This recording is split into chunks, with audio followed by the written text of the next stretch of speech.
Hello students, എല്ലാവരും KAS prelims പരീക്ഷ എഴുതി മെയിൻസ് പരീക്ഷയ്ക്ക് വേണ്ടി തയ്യാറെടുക്കുകയാണെന്നു വിചാരിക്കുന്നു. അതുകൊണ്ട് നിങ്ങൾക്ക് വേണ്ടി മെയിൻസ് പരീക്ഷയ്ക്ക് വേണ്ട ഒരു സ്ട്രാറ്റജി പറയാം എന്ന് വിചാരിച്ചു. 2 മണിക്കൂറിനുള്ളിൽ എങ്ങനെ 26 ചോദ്യങ്ങൾക്ക് ഉത്തരം എഴുതും, 3 മാർക്കിനുള്ള ചോദ്യങ്ങൾക്ക് എത്ര പോയിന്റുകൾ എഴുതണം, അതുപോലെ 5 മാർക്കിനുള്ള ചോദ്യങ്ങൾക്ക് എത്ര പോയിന്റുകൾ എഴുതണം എന്നൊക്കെ നമുക്കൊന്ന് നോക്കാം. KAS മെയിൻസ് പോലുള്ള ഒരു പരീക്ഷയിൽ അറിവ് മാത്രം മതിയാവില്ല. സമയബന്ധിതമായി ഉത്തരങ്ങൾ എഴുതാനുള്ള കഴിവും വളരെ പ്രധാനമാണ്. ഓർക്കുക, എല്ലാ ചോദ്യങ്ങൾക്കും ഉത്തരം എഴുതാൻ ശ്രമിക്കുന്നതാണ് കൂടുതൽ മാർക്ക് നേടാനുള്ള വഴി, അല്ലാതെ അറിയാവുന്ന ഒരു ഉത്തരത്തിന് ഒരുപാട് എഴുതുന്നതല്ല. 1. സമയക്രമീകരണം, ടൈം മാനേജ്മെന്റാണ് പ്രധാനം. ആകെ സമയം 2 മണിക്കൂർ സമം 120 മിനിറ്റ്. ആകെ ചോദ്യങ്ങൾ 26. ആകെ മാർക്ക് 100. നമുക്ക് ഓരോ മാർക്കിനും എത്ര സമയം ലഭിക്കുമെന്ന് നോക്കാം. 120 മിനിറ്റ്, 100 മാർക്ക്. ഇതനുസരിച്ച് ഓരോ തരം ചോദ്യത്തിനും അനുവദിക്കാവുന്ന പരമാവധി സമയം എത്രയെന്ന് നോക്കാം. മൊത്തം ഉത്തരം എഴുതാനുള്ള സമയം ഈ രീതിയിൽ കണക്കുകൂട്ടിയാൽ 118.5 മിനിറ്റ്. ഇതിനർത്ഥം ഈ സമയക്രമം പാലിച്ചാൽ എല്ലാ ചോദ്യങ്ങളും എഴുതിത്തീരുമ്പോൾ നിങ്ങൾക്ക് 1.5 മിനിറ്റോളം മിച്ചം ലഭിക്കും. 2. ഉത്തരം എഴുതേണ്ട രീതി, ആൻസറിംഗ് സ്ട്രാറ്റജി. പരീക്ഷാ ഹാളിൽ ചോദ്യപേപ്പർ കിട്ടുമ്പോൾ ആദ്യത്തെ 2 മുതൽ 3 വരെ മിനിറ്റ് ചോദ്യങ്ങൾ വായിച്ച് അവയെ 3 ആയി തരംതിരിക്കുക. പൂർണ്ണമായി അറിയാവുന്നത് നോൺ, ഭാഗികമായി അറിയാവുന്നത് പാർഷ്യലി നോൺ, ഒട്ടും അറിയാത്തത് അൺനോൺ. ഉദാഹരണത്തിന്, ഈ ചോദ്യങ്ങളിൽ നിങ്ങൾക്ക് 17 ചോദ്യങ്ങളുടെ ഉത്തരം കൃത്യമായി അറിയാം എന്ന് വിചാരിക്കുക. കൂടാതെ ഭാഗികമായി അറിയാവുന്ന ചോദ്യങ്ങൾ 4ഉം തീരെ അറിയാത്ത ചോദ്യങ്ങൾ 5ഉമാണെന്ന് കരുതുക. ഈ തരംതിരിവ് മനസ്സിൽ നടത്തിയാൽ മതി. എന്നിട്ട് താഴെ പറയുന്ന ക്രമത്തിൽ ഉത്തരങ്ങൾ എഴുതി തുടങ്ങുക.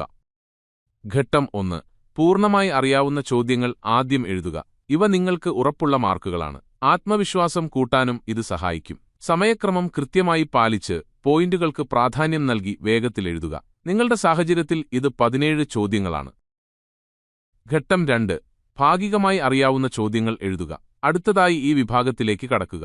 ഇവിടെ ലക്ഷ്യം പരമാവധി മാർക്ക് നേടിയെടുക്കുക എന്നതാണ്, പൂർണ്ണമായ മാർക്കല്ല.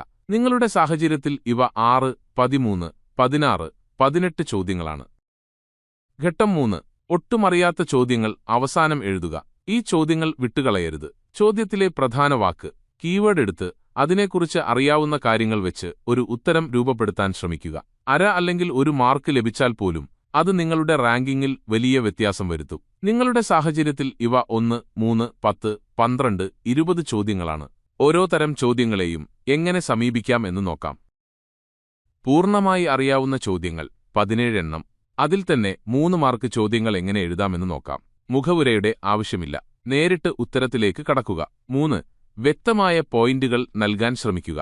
ബുള്ളറ്റ് പോയിന്റുകളോ നമ്പറുകളോ ഉപയോഗിക്കുന്നത് വളരെ നല്ലതാണ്. ഉദാഹരണത്തിന്, ചോദ്യം 4 പ്ലാനിംഗ് കമ്മീഷനും നീതി ആയോഗും. ഒരു പട്ടിക വരച്ച് 2 കോളങ്ങളിലായി ഇവ തമ്മിലുള്ള 3 പ്രധാന വ്യത്യാസങ്ങൾ എഴുതിയാൽ വേഗത്തിൽ പൂർത്തിയാക്കാം, മാർക്കും ഉറപ്പിക്കാം. വാക്കുകളുടെ എണ്ണം 30 മുതൽ 40 വരെ വാക്കുകളിൽ ഒതുക്കാൻ ശ്രമിക്കുക. ഇനി 5 മാർക്ക് ചോദ്യങ്ങൾ എങ്ങനെ എഴുതാമെന്ന് നോക്കാം. ഒരു വരിയിൽ ഒരു ആമുഖം നൽകാം. ഉത്തരത്തെ 4 മുതൽ 5 വരെ ഖണ്ഡികകളായോ അല്ലെങ്കിൽ പ്രധാന പോയിന്റുകളായോ തിരിക്കുക. ഓരോ പോയിന്റിനും ഹെഡിംഗ് നൽകുന്നത് നന്നായിരിക്കും. ഉദാഹരണത്തിന്, ചോദ്യം 25 ഹിമാലയം ഇന്ത്യയുടെ കാലാവസ്ഥയെ എങ്ങനെ സ്വാധീനിക്കുന്നു? ശൈത്യകാലത്ത് സൈബീരിയൻ കാറ്റിനെ തടയുന്നു. മൺസൂൺ കാറ്റുകളെ തടഞ്ഞു നിർത്തി ഉത്തരേന്ത്യയിൽ മഴ പെയ്യിക്കുന്നു. ജെറ്റ് സ്ട്രീമിന്റെ ഗതിയെ സ്വാധീനിക്കുന്നു. ഒരു കാലാവസ്ഥാ വിഭജനം ആയി പ്രവർത്തിക്കുന്നു. ഇങ്ങനെ ഓരോ പോയിന്റും ചെറിയ വാചകങ്ങളിൽ വിശദീകരിക്കുക. ഒരു വരിയിൽ ഉപസംഹരിക്കാം. വാക്കുകളുടെ എണ്ണം 60 മുതൽ 80 വരെ വാക്കുകളിൽ ഒതുക്കുക. അടുത്തത് ഭാഗികമായി അറിയാവുന്ന ചോദ്യങ്ങൾ 4 എണ്ണം. ഇവിടെ നിങ്ങളുടെ അറിവിനെ യുക്തിയുമായി ബന്ധിപ്പിക്കുകയാണ് വേണ്ടത്. ചോദ്യം 6 ലൈഫ് മിഷനും 1 ലക്ഷം ഭവന പദ്ധതിയും. 1 ലക്ഷം പദ്ധതി കേവലം വീട് നൽകുന്നതിൽ ഒതുങ്ങിയപ്പോൾ ലൈഫ് മിഷൻ ഉപജീവനമാർഗം, സാമൂഹിക സുരക്ഷ, അടിസ്ഥാന സൗകര്യങ്ങൾ എന്നിവ കൂടി ഉൾക്കൊള്ളുന്ന ഒരു സമ്പൂർണ്ണ പാക്കേജാണെന്ന് എഴുതാം. സമ്പൂർണ്ണം, കോംപ്രിഹെൻസീവ്, ഉപജീവനം, ലൈവ്ലിഹുഡ് തുടങ്ങിയ വാക്കുകൾ ഉപയോഗിക്കുക. ചോദ്യം 13 ഭൂകമ്പം പ്രഭവകേന്ദ്രത്തിൽ എപ്പിസെന്റർ ശക്തമാകുന്നത് എന്തുകൊണ്ട്? പ്രഭവകേന്ദ്രം എന്നത് ഭൂമിക്കടിയിലെ പ്രഭവസ്ഥാനത്തിന് ഫോക്കസ് നേരെ മുകളിലുള്ള സ്ഥലമാണെന്ന് എഴുതുക. ഊർജ്ജതരംഗങ്ങൾക്ക് ഏറ്റവും കുറഞ്ഞ ദൂരം സഞ്ചരിച്ച് എത്താൻ കഴിയുന്ന സ്ഥലമായതിനാൽ ഇവിടെ ഊർജ്ജനഷ്ടം കുറവും ആഘാതം കൂടുതലുമായിരിക്കുമെന്ന് ലളിതമായി വിശദീകരിക്കാം. ചോദ്യം 16 ഓഫ് HDIയുടെ പോരായ്മകൾ. ഏതൊരു സൂചികയുടെയും പൊതുവായ പോരായ്മകൾ ചിന്തിക്കുക. ഉദാഹരണത്തിന്, അത് വരുമാനത്തിലെ അസമത്വം കാണിക്കുന്നില്ല, പാരിസ്ഥിതിക സുസ്ഥിരത പരിഗണിക്കുന്നില്ല, രാഷ്ട്രീയ സ്വാതന്ത്ര്യത്തെ അളക്കുന്നില്ല. ഇവ HDIയുടെ വിമർശനങ്ങളായി അവതരിപ്പിക്കാം. ചോദ്യം 18 അമർത്യ സെന്നിന്റെ കാഴ്ചപ്പാടിൽ കേരളത്തിലെ പൊതുവിദ്യാഭ്യാസം. അമർത്യ സെന്നിന്റെ ക്ഷേമ സമീപനം, കാപ്പാബിലിറ്റി അപ്രോച്ച് എന്ന ആശയം ഓർമ്മയുണ്ടെങ്കിൽ അതിവിടെ ഉപയോഗിക്കാം. കേരളത്തിലെ സർക്കാർ ഇടപെടൽ, സ്ത്രീ വിദ്യാഭ്യാസത്തിനുള്ള ഊന്നൽ, സാമൂഹിക മുന്നേറ്റങ്ങൾ എന്നിവ ജനങ്ങളുടെ ശേഷി വർദ്ധിപ്പിച്ചുവെന്ന് ബന്ധിപ്പിച്ച് എഴുതാം. അടുത്തത് ഒട്ടും അറിയാത്ത ചോദ്യങ്ങൾ. 5 എണ്ണം. ഇവിടെയാണ് നിങ്ങളുടെ യഥാർത്ഥ കഴിവ് പരീക്ഷിക്കപ്പെടുന്നത്. ചോദ്യം വിടുന്നതിനേക്കാൾ എന്തെങ്കിലും എഴുതുന്നത് എപ്പോഴും നല്ലതാണ്. ചോദ്യം 1. ദാരിദ്ര്യത്തിന്റെ ദൂഷിത വലയവും വളർച്ചയുടെ സദ്വൃത്തം. വാക്കുകൾ വിഘടിപ്പിക്കുക. ദാരിദ്ര്യത്തിന്റെ ദുഷിച്ച വലയം എന്നാൽ ദാരിദ്ര്യം വീണ്ടും ദാരിദ്ര്യത്തിന് കാരണമാകുന്ന അവസ്ഥ. ഉദാഹരണം, വരുമാനം കുറവായതിനാൽ വിദ്യാഭ്യാസം കുറയുന്നു, അത് വീണ്ടും വരുമാനം കുറയ്ക്കുന്നു. വളർച്ചയുടെ നല്ല വലയം എന്നാൽ വളർച്ച വീണ്ടും വളർച്ചയ്ക്ക് കാരണമാകുന്ന അവസ്ഥ. ഉദാഹരണം, ഉയർന്ന വരുമാനം നിക്ഷേപം വർദ്ധിപ്പിക്കുന്നു, അത് വീണ്ടും വളർച്ചയുണ്ടാക്കുന്നു. ഈ അടിസ്ഥാന ആശയം എഴുതിയാൽ പോലും മാർക്ക് ലഭിക്കാൻ സാധ്യതയുണ്ട്. ചോദ്യം 3. ചെറുകിട ഇടത്തരം സംരംഭങ്ങൾക്കുള്ള നയപരമായ നിർദ്ദേശങ്ങൾ. ഏതൊരു വ്യവസായത്തിനും വേണ്ട പൊതുവായ കാര്യങ്ങൾ ആലോചിക്കുക. സാമ്പത്തിക സഹായം, ലോൺ എളുപ്പത്തിൽ ലഭ്യമാക്കുക, നിയമക്കുരുക്കുകൾ, റെഡ് ടേപ്പ് ഒഴിവാക്കുക, സാങ്കേതികവിദ്യ നവീകരിക്കാൻ സഹായിക്കുക, വിപണനത്തിന് പിന്തുണ നൽകുക. ഇവയെല്ലാം MSME മേഖലയ്ക്കും ബാധകമാണ്. ചോദ്യം 10. കേരളത്തിലെ രണ്ടാം തലമുറ വികസന പ്രശ്നങ്ങൾ. ഒന്നാം തലമുറ വികസനം, വിദ്യാഭ്യാസം, ആരോഗ്യം നേടിയതിനു ശേഷം കേരളം ഇന്ന് നേരിടുന്ന പ്രശ്നങ്ങൾ എന്തൊക്കെ? വർദ്ധിച്ചുവരുന്ന വാർദ്ധക്യം, യുവാക്കൾക്കിടയിലെ തൊഴിലില്ലായ്മ, ജീവിതശൈലീ രോഗങ്ങൾ, പാരിസ്ഥിതിക നാശം. ഇവയാണ് രണ്ടാം തലമുറ പ്രശ്നങ്ങൾ. ചോദ്യം 12. ശാന്തസമുദ്ര മേഖലയെ അഗ്നിവലയം എന്ന് വിളിക്കാൻ കാരണം. ശാന്തസമുദ്രം, വലയം, അഗ്നി എന്നീ വാക്കുകൾ നോക്കുക. അഗ്നി എന്നാൽ അഗ്നിപർവ്വതങ്ങൾ, വലയം എന്നാൽ ശാന്തസമുദ്രത്തിനു ചുറ്റും ഒരു വലയം പോലെ ഇവ കാണപ്പെടുന്നു. കാരണം ഭൂഖണ്ഡങ്ങളുടെ ഫലകചലനങ്ങൾ, ടെക്ടോണിക് പ്ലേറ്റ്സ്. പസഫിക് ഫലകവും അഗ്നിപർവ്വതങ്ങളും ഭൂകമ്പങ്ങളും എന്ന് പരാമർശിച്ചാൽ ഒരു മാർക്ക് ഉറപ്പിക്കാം. ചോദ്യം 20. കറണ്ട് അക്കൗണ്ട് കമ്മി. CAD അനുഗ്രഹമോ ശാപമോ? KD എന്താണെന്ന് അറിയില്ലെങ്കിൽ പോലും ചോദ്യത്തിൽ നിന്ന് അതൊരു സാമ്പത്തിക കാര്യമാണെന്ന് മനസ്സിലാക്കാം. ഇറക്കുമതി കയറ്റുമതിയേക്കാൾ കൂടുമ്പോഴാണ് KD ഉണ്ടാകുന്നത് എന്ന് ഊഹിച്ച് എഴുതുക. ശാപം കാരണം രാജ്യത്തിന് വിദേശനാണ്യം നഷ്ടപ്പെടുന്നു. അനുഗ്രഹം ഒരുപക്ഷേ രാജ്യം ഭാവിയിലെ വളർച്ചയ്ക്കാവശ്യമായ യന്ത്രസാമഗ്രികൾ ഇറക്കുമതി ചെയ്യുന്നതുകൊണ്ടാവാം. രണ്ടു വശവും പറയുന്നതിലൂടെ നിങ്ങളുടെ വിശകലനശേഷി പ്രകടമാക്കാം. അവസാനമായി ശ്രദ്ധിക്കാൻ, കൈയക്ഷരം വായിക്കാൻ കഴിയുന്ന തരത്തിൽ വൃത്തിയായി എഴുതുക. ഘടന ഉത്തരങ്ങൾക്ക് ഒരു ഘടന നൽകുന്നത്. മുഖവുര, പ്രധാന ഭാഗം, ഉപസംഹാരം നല്ലതാണ്, പ്രത്യേകിച്ച് 5 മാർക്ക് ചോദ്യങ്ങൾക്ക്. പരിഭ്രമം ഒഴിവാക്കുക. അറിയാത്ത ചോദ്യങ്ങൾ കാണുമ്പോൾ പരിഭ്രമിക്കരുത്. മുകളിൽ പറഞ്ഞ തന്ത്രം ഉപയോഗിച്ച് ശാന്തമായി പരീക്ഷയെ സമീപിക്കുക. പരീക്ഷയ്ക്ക് മുൻപ് സമയബന്ധിതമായി മാതൃകാ പരീക്ഷകൾ എഴുതി പരിശീലിക്കുന്നത് ഈ തന്ത്രങ്ങൾ പരീക്ഷാ ഹാളിൽ ഫലപ്രദമായി ഉപയോഗിക്കാൻ നിങ്ങളെ സഹായിക്കും. ഈ മാർഗനിർദ്ദേശങ്ങൾ പാലിച്ച് ചിട്ടയായി തയ്യാറെടുത്താൽ നിങ്ങൾക്ക് KS മെയിൻസ് പരീക്ഷയിൽ മികച്ച വിജയം കൈവരിക്കാൻ സാധിക്കും. ഇനി ഈ ഒരു ചോദ്യത്തിന്റെ ഉത്തരം എങ്ങനെ 5 മിനിറ്റിനുള്ളിൽ എഴുതി തീർക്കാമെന്ന് നോക്കാം. 5 minute strategy to write KS mains answers. ആദ്യത്തെ 1 മിനിറ്റ്. ചോദ്യം വിശകലനം ചെയ്യുക, ഉത്തരം പ്ലാൻ ചെയ്യുക. ഇപ്പോൾ എഴുതരുത്. ചോദ്യം ശ്രദ്ധയോടെ വായിക്കുക.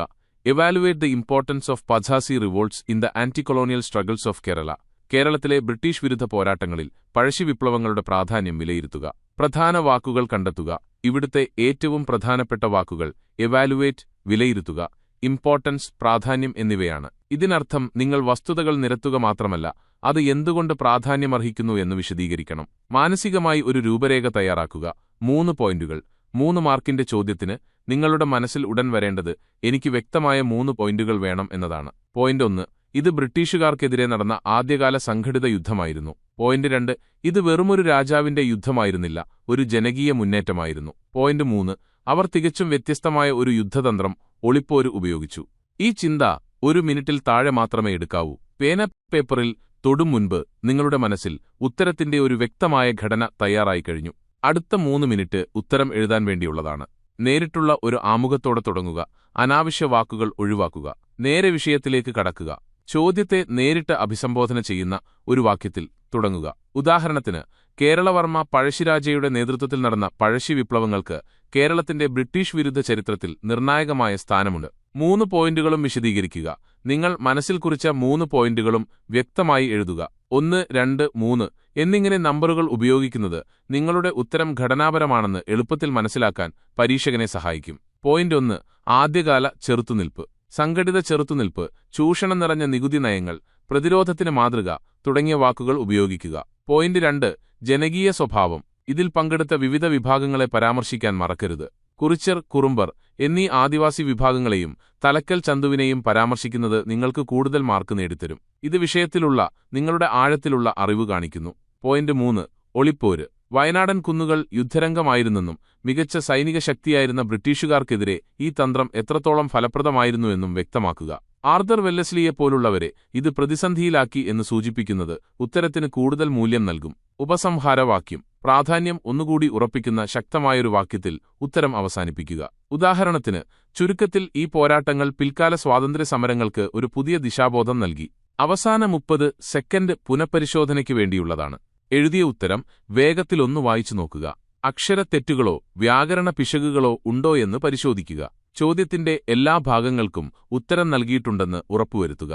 ഈ രീതി പിന്തുടരുന്നതിലൂടെ നിങ്ങൾ ആവശ്യപ്പെടുന്ന സമയപരിധിക്കുള്ളിൽ ചോദ്യത്തെ നേരിട്ട് അഭിസംബോധന ചെയ്യുന്ന നല്ല ഘടനയും വസ്തുതാപരവും വിശകലനപരവുമായ ഒരു ഉത്തരം എഴുതിയിരിക്കുന്നു. ഈ ചിട്ടയായ സമീപനമാണ് KS മെയിൻസിൽ നല്ല സ്കോർ നേടുന്നതിനുള്ള താക്കോൽ. അതിനാൽ നിങ്ങൾ മറ്റ് ചോദ്യങ്ങൾ എഴുതുമ്പോൾ ഈ ഘടന പിന്തുടരാനും ഉത്തരങ്ങൾ എഴുതുമ്പോൾ ടൈമർ ഉപയോഗിക്കാനും ശ്രമിക്കുക.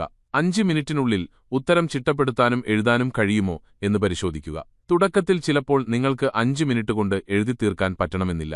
അതിനാൽ 5 മിനിറ്റ് സമയപരിധിയെക്കുറിച്ച് ആകുലപ്പെടാതെ ഉത്തരമെഴുതാൻ നിങ്ങൾ പരിശീലിക്കണം. വേഗത ക്രമേണ വന്നുകൊള്ളും. എല്ലാ ആശംസകളും.